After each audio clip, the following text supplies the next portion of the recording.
Hello, this is Sammy Tippett, and I'm here to share with you on investing in prayer.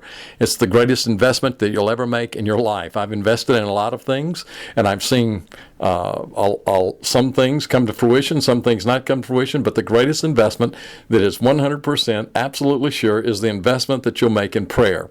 I've seen nations changed, families changed, personal lives changed because of this investment that has been made. It's the greatest investment that you'll ever make. And as Brightman and I talked about doing this particular blog, there are a lot of things that I've seen happen. And so I want to talk to you about that. First of all, let me give you a definition of prayer.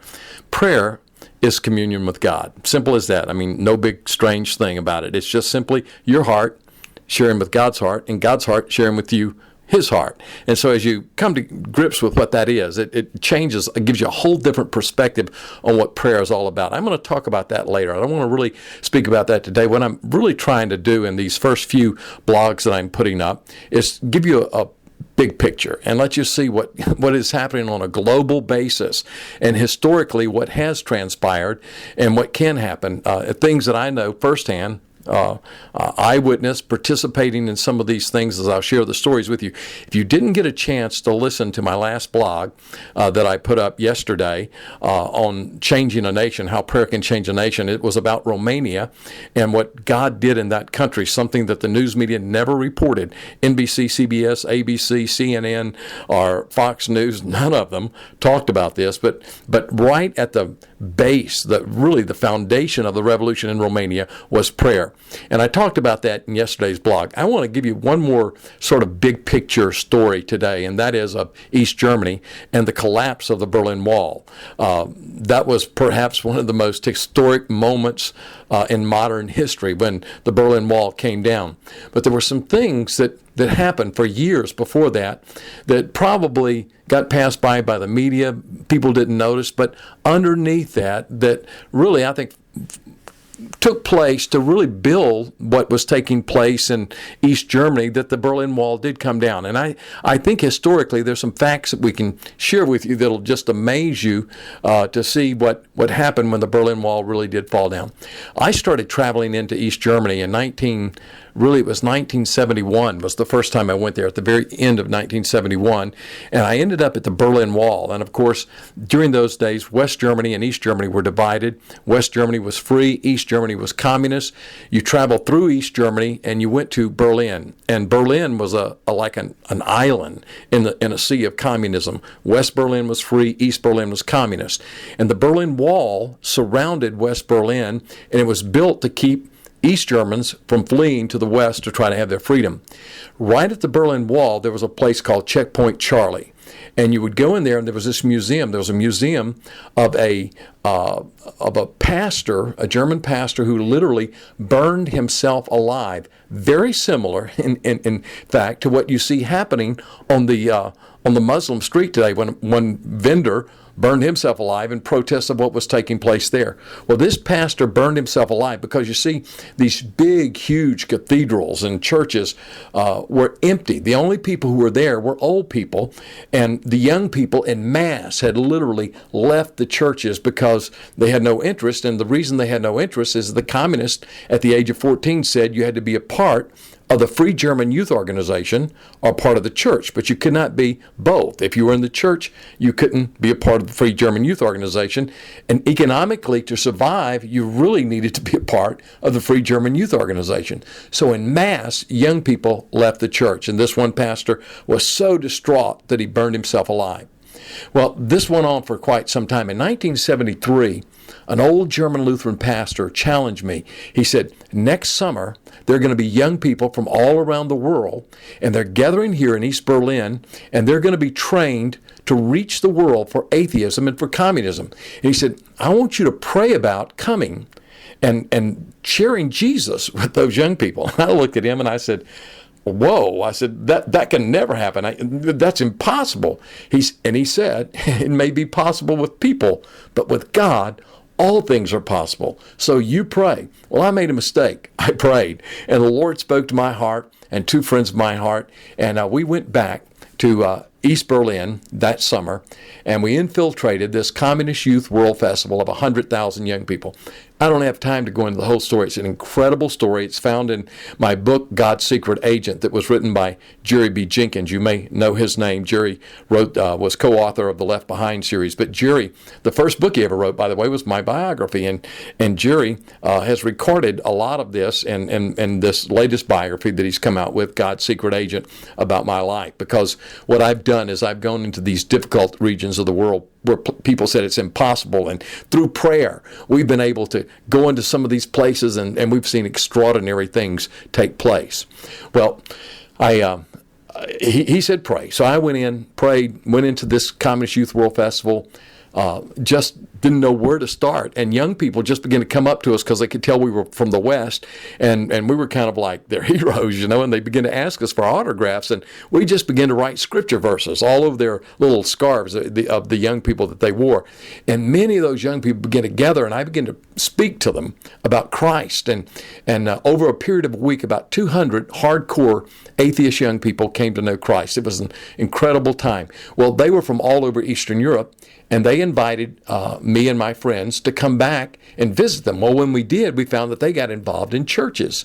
95% of them followed through with that commitment that they made there in what was called Alexanderplatz, the big open shopping area there where we would go and share with these young people.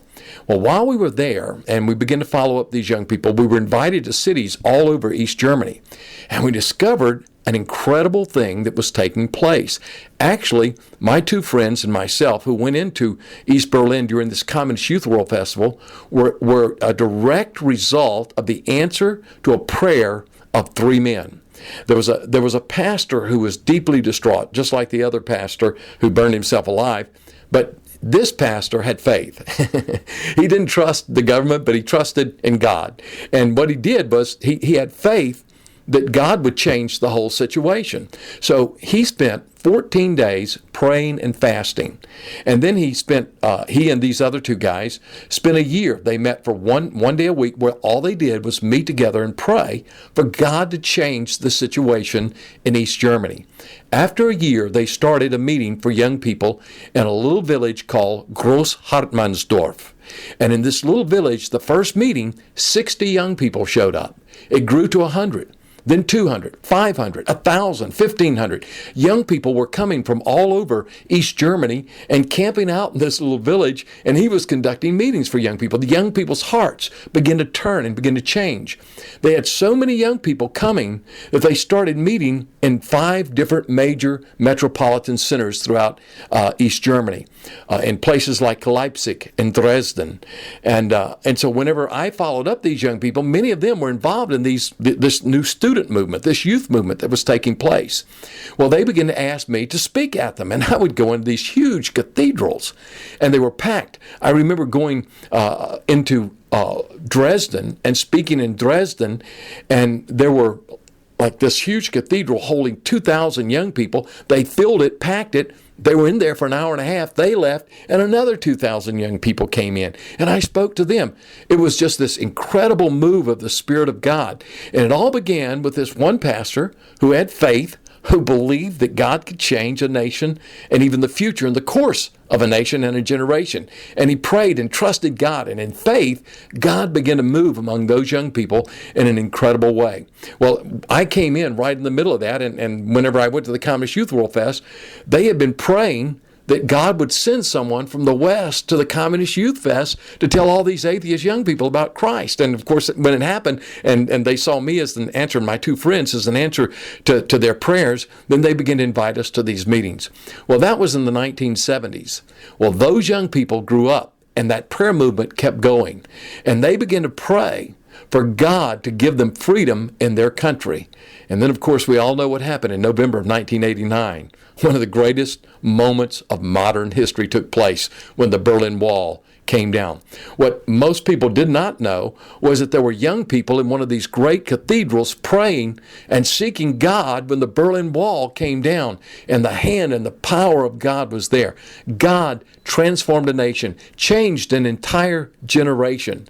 And so what I want to say to you is, as you invest and you think of investing, it's bigger than you. It's bigger than even your community or your church or our nation.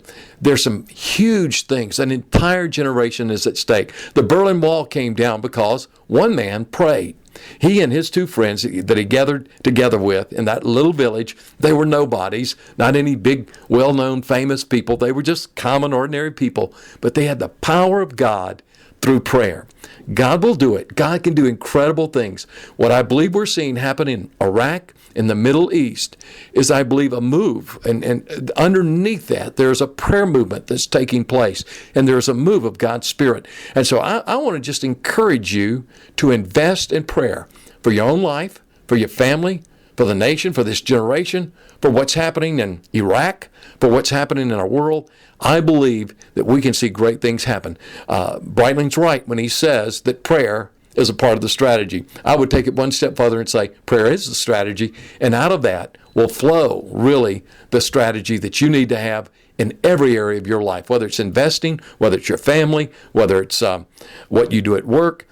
Out of that, there will be God's leadership as you understand that prayer is the communion of two hearts, and you seek Him. Tomorrow, I'm going to have another one up. I think you're going to really enjoy it, with another story of some exciting things that God does through prayer. Share with your friends about this story. And by the way, I have 2 books that I've written on prayer. One is called The Prayer Factor, and the other is Praying for Your Family. You'll see, I think, a link to where you can get those books or find out more information on those books. So until tomorrow, look forward to talking to you.